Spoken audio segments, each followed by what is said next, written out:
চট্টগ্রামের রাস্তায় দিন দুপুরে মানুষ খুন করা, ব্যবসায়ীদের বুকে অস্ত্র ঠেকিয়ে কোটি কোটি টাকা চাঁদা আদায় করা আর টাকা না দিলে সবার সামনেই কুপিয়ে জখম করে দেওয়া, এসব যেন হয়ে উঠেছিল একজন মানুষের নিত্যদিনের রুটিন। ভয়ে তটস্থ ছিল গোটা চট্টগ্রামের ব্যবসায়ী মহল। তার নাম উঠলেই কেঁপে উঠতেন অনেকে। অবশেষে আইন শৃঙ্খলা বাহিনীর জালে ধরা পড়েছেন চট্টগ্রামের সেই শীর্ষ সন্ত্রাসী মোবারক হোসেন, যিনি অপরাধ জগতে পরিচিত ডেভিড ইমন নামে। কিন্তু আপনি কি জানেন কে এই ডেভিড ইমন? কিভাবে একজন সাধারণ পরিবারের ছেলে হয়ে উঠলেন দেশের অন্যতম ভয়ঙ্কর সন্ত্রাসী? আর দীর্ঘদিন পুলিশের চোখ ফাঁকি দিয়ে চলা এই ব্যক্তি শেষ পর্যন্ত কিভাবেই বা ধরা পড়লেন আইন শৃঙ্খলা বাহিনীর হাতে? বছরের পর বছর ধরে চট্টগ্রামের অলিগলিতে তার আতঙ্ক ছড়িয়েছিল এমনভাবে যে তার নাম উচ্চারণ করতেও ভয় পেতেন সাধারণ মানুষ। ব্যবসায়ীরা রাতের ঘুম হারিয়ে ফেলেছিলেন, কারণ কখন কোন প্রতিষ্ঠানে চাঁদার দাবি নিয়ে হাজির হবে তার লোকজন তা কেউই বলতে পারতেন না। আজকের এই বিশেষ প্রতিবেদনে আমরা ডেভিড ইমনের জীবনের আন্তপান্ত খুঁটিয়ে খুঁটিয়ে বের করার চেষ্টা করব।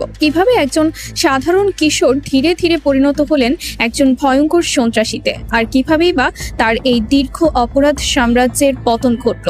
সবকিছু বিস্তারিতভাবে জানবো আজকের এই প্রতিবেদনে, তাই থাকুন শেষ পর্যন্ত। চলুন শুরু করা যাক। মোবারক হোসেন ওরফে ডেভিড ইমনের জন্ম হয়েছিল চট্টগ্রামের ফটিকছড়ি উপজেলার কাঞ্চনগড় এলাকায়। খুবই সাধারণ এক কৃষক পরিবারে জন্মগ্রহণ করেছিলেন তিনি। বেড়ে উঠেছিলেন সেই একই মাটির গন্ধমাখা পরিবেশে। শৈশবে তেমন কোনো প্রাতিষ্ঠানিক শিক্ষার সুযোগ তার ভাগ্যে জোটেনি, বরং পেটের তাগিদে অল্প বয়স থেকেই তাকে নামতে হয়েছিল বিভিন্ন দিনমজুরের কাজে। এলাকার ভাষায় যাকে বলা হয় টোকাইয়ের মতো জীবনযাপন করতেন তিনি। ঠিক এই সময়টাতেই যখন একজন কিশোরের হাতে থাকার কথা বই খাতা, তখন তার হাতে উঠে আসে অপরাধের হাতিয়ার। খুব অল্প বয়স থেকেই একের পর এক অপরাধমূলক কর্মকাণ্ডে জড়িয়ে পড়েন তিনি। 2024 সালের 5 আগস্টের রাজনৈতিক পট পরিবর্তনের পর দেশের অপরাধ জগতে যে শূন্যতা আর অস্থিরতা তৈরি হয়েছিল, সেই সুযোগটাই যেন কাজে লাগান ডেভিড ইমন। তিনি যুক্ত হয়ে পড়েন কুখ্যাত সাজ্জাদ আলী খান, যিনি বড় সাজ্জাদ নামে পরিচিত, তার গ্রুপের সঙ্গে, এবং এই গ্রুপের সদস্য হয়েই অপরাধ জগতে ব্যাপক পরিচিতি পান তিনি। সাজ্জাদের গ্রুপে যোগ দেওয়ার পর একের পর এক হত্যাকাণ্ড ঘটিয়ে খুব সহজেই বড় সাজ্জাদের নজরে চলে আসেন ডেভিড ইমন। তার এই নির্মমতা আর আনুগত্যই তাকে দ্রুত গ্রুপের ভেতরে গুরুত্বপূর্ণ অবস্থানে পৌঁছে দেয়। বর্তমানে তিনি চট্টগ্রামে বড় সাজ্জাদ গ্রুপের কমান্ডার হিসেবে কাজ করছিলেন। জানা যায় সাজ্জাদ আলীর এই গ্রুপে রয়েছে অর্ধ শতাধিক তরুণ, যাদের প্রত্যেকেই কিশোর গ্যাংয়ের সদস্য। বিভিন্ন সূত্রে জানা গেছে চট্টগ্রামের বিভিন্ন অঞ্চলের নিয়ন্ত্রণ এখন এই বড় সাজ্জাদ গ্রুপের সদস্যদের হাতে চলে গেছে। প্রতিনিয়ত এলাকার প্রতিটি ব্যবসা প্রতিষ্ঠান থেকে চাঁদাবাজি করাই যেন তাদের পেশা হয়ে দাঁড়িয়েছিল। এমনকি দিন দুপুরে প্রকাশ্যে কোটি কোটি টাকা চাঁদা দাবি করার মতো ঘটনাও তারা ঘটিয়েছেন বহুবার। আর কেউ যদি সেই টাকা দিতে অস্বীকার করতেন, তাহলে সকলের সামনেই তাকে কুপিয়ে জখম করে দেওয়ার মতো ভয়াবহ ঘটনাও ঘটেছে বলে দাবি করছেন এলাকাবাসী ও ভুক্তভোগীদের অনেকেই। স্থানীয় ব্যবসায়ীরা জানান, এই গ্রুপের ভয়ে অনেকেই থানায় অভিযোগ করার সাহস পর্যন্ত পেতেন না, কারণ অভিযোগ করলে পরিণতি আরো ভয়াবহ হতে পারে বলে তারা আশঙ্কা করতেন। কিশোর গ্যাং নামের এই সংগঠনগুলো মূলত অল্প বয়সী তরুণদের দিয়ে গঠিত হলেও তাদের কর্মকাণ্ড ছিল রীতিমতো পেশাদার সন্ত্রাসীদের মতোই ভয়ঙ্কর, আর এই কারণেই প্রশাসনের পক্ষে তাদের নিয়ন্ত্রণ করা দিন দিন কঠিন হয়ে উঠছিল। মাত্র 2 বছরের মধ্যেই এই ডেভিড ইমন সর্বমোট 7টি খুনের মামলার আসামি হয়ে ওঠেন, যা প্রমাণ করে তার নৃশংসতার মাত্রা ঠিক কতটা ভয়াবহ ছিল। সবশেষে গত সোমবার চন্দনপুরা এলাকায় একটি ইন্টারনেট নেটওয়ার্ক প্রতিষ্ঠানে চালানো হয় ভয়াবহ এক হামলা, যেখানে অংশ নিয়েছিল প্রায় 30 জন সন্ত্রাসী।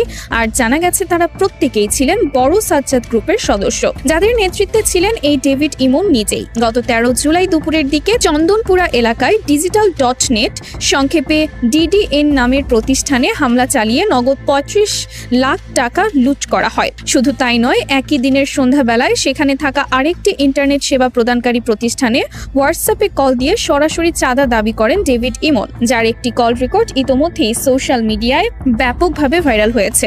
আমি ডেভিড ইমন বলতেছি, আপনি আমার ডিটেইলস পুলিশ কমিশনার থেকে জিজ্ঞেস করেন, আমার নাম্বারটা দেখায়েন, আপনি না চিনলে। প্রতিষ্ঠানটির কর্মকর্তা দাবি করেছেন, এর আগেও একই প্রতিষ্ঠান থেকে প্রায় 1.5 কোটি টাকা চাঁদা আদায় করেছিলেন তিনি, আর এবার আবারও চাঁদা দাবি করা হলে তা দিতে অস্বীকৃতি জানান প্রতিষ্ঠান কর্তৃপক্ষ। এসব তো কেবলই সাম্প্রতিক সময়ের কিছু ঘটনা মাত্র। এর আগেও অসংখ্যবার এমন লোমহর্ষক ঘটনা ঘটিয়েছেন এই ডেভিড ইমন।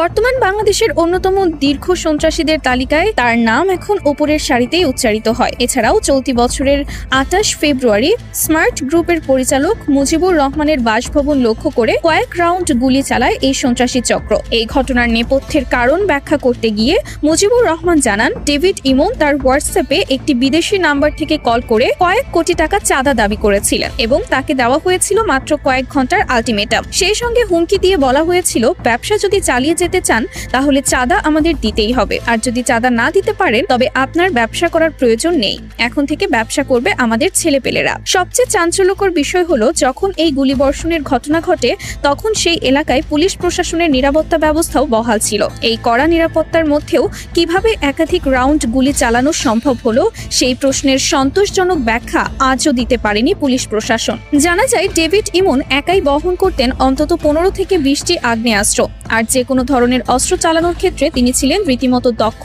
ও অভিজ্ঞ। বিদেশে পলাতক শীর্ষ সন্ত্রাসী সাজ্জাদ আলী ওরফে বড় সাজ্জাদের হয়ে চট্টগ্রামের মাটিতে সরাসরি অপরাধ কর্মকাণ্ড পরিচালনা এবং নেতৃত্ব দেওয়ার দায়িত্বে ছিলেন এই ডেভিড ইমন। এর আগে এই গ্রুপের নেতৃত্বে ছিলেন ছোট সাজ্জাদ, কিন্তু তিনি বর্তমানে কারাগারে বন্দী থাকায় গোটা গ্রুপের দায়িত্ব গিয়ে পড়ে ডেভিড ইমনের কাঁধে। এভাবেই একের পর এক ঘটনার মধ্য দিয়ে ডেভিড ইমন পরিণত হন চট্টগ্রামের অপরাধ জগতের এক আতঙ্কের নামে, যার উপস্থিতি টের পেতেন এলাকার প্রতিটি ব্যবসায়ী, প্রতিটি সাধারণ মানুষ। পুলিশের খাতায় তার নাম উঠেছিল বহু আগেই, তবে প্রতিবারই তিনি কৌশলে ফাঁকি দিয়ে বেরিয়ে যেতেন আইন শৃঙ্খলা বাহিনীর হাত থেকে। আর এই কারণেই তার বিরুদ্ধে অভিযান পরিচালনা করা প্রশাসনের জন্য একরকম চ্যালেঞ্জের মতোই হয়ে দাঁড়িয়েছিল। তবে অপরাধের এই দীর্ঘ পথ চলার শেষ পর্যন্ত রক্ষা হলো না ডেভিড ইমনের।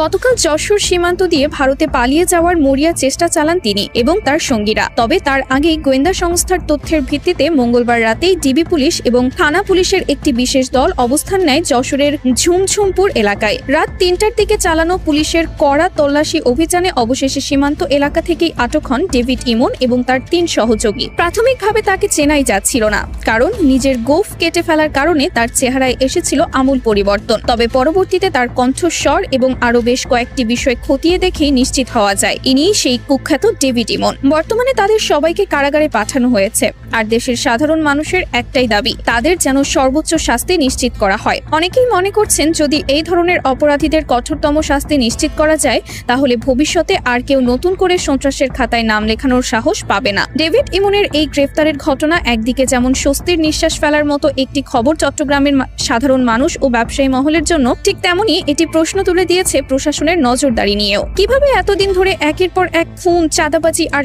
অস্ত্রবাজির ঘটনা ঘটিয়ে গেলেও তাকে ধরতে এত সময় লাগলো, সেই প্রশ্নের জবাব খুঁজছেন অনেকেই। বিশ্লেষকদের মতে, বড় সাজ্জাদ গ্রুপের মতো সংগঠিত অপরাধী চক্রের শিকড় অনেক গভীরে প্রথিত, আর শুধুমাত্র একজন কমান্ডারকে গ্রেফতার করলেই এই ধরনের চক্র সম্পূর্ণভাবে ভেঙে পড়বে না, বরং প্রয়োজন হবে পুরো নেটওয়ার্কের বিরুদ্ধে দীর্ঘমেয়াদী ও সুপরিকল্পিত অভিযানের। তবে আপাতত ডেভিড ইমনের গ্রেফতার চট্টগ্রামের অপরাধ জগতে একটি বড় ধাক্কা হিসেবে বিবেচিত হচ্ছে, আর এই ঘটনার পরবর্তী অগ্রগতি নিয়ে আমরা আপনাদের সব সময় সবার আগে অবগত করব। তো দর্শক, এই ঘটনা নিয়ে আপনার মূল্যবান মতামত অবশ্যই আমাদের কমেন্ট বক্সে জানিয়ে দিন। আমাদের পরবর্তী প্রতিবেদনগুলো সবার আগে পেতে চাইলে অবশ্যই সাবস্ক্রাইব করে রাখুন আমাদের ইউটিউব চ্যানেলটি, আর ফলো করে রাখুন আমাদের ফেসবুক পেজ, যাতে কোনো গুরুত্বপূর্ণ আপডেট আপনার নজর এড়িয়ে না যায়। এতক্ষণ আমাদের সাথে থাকার জন্য আপনাদেরকে অসংখ্য ধন্যবাদ।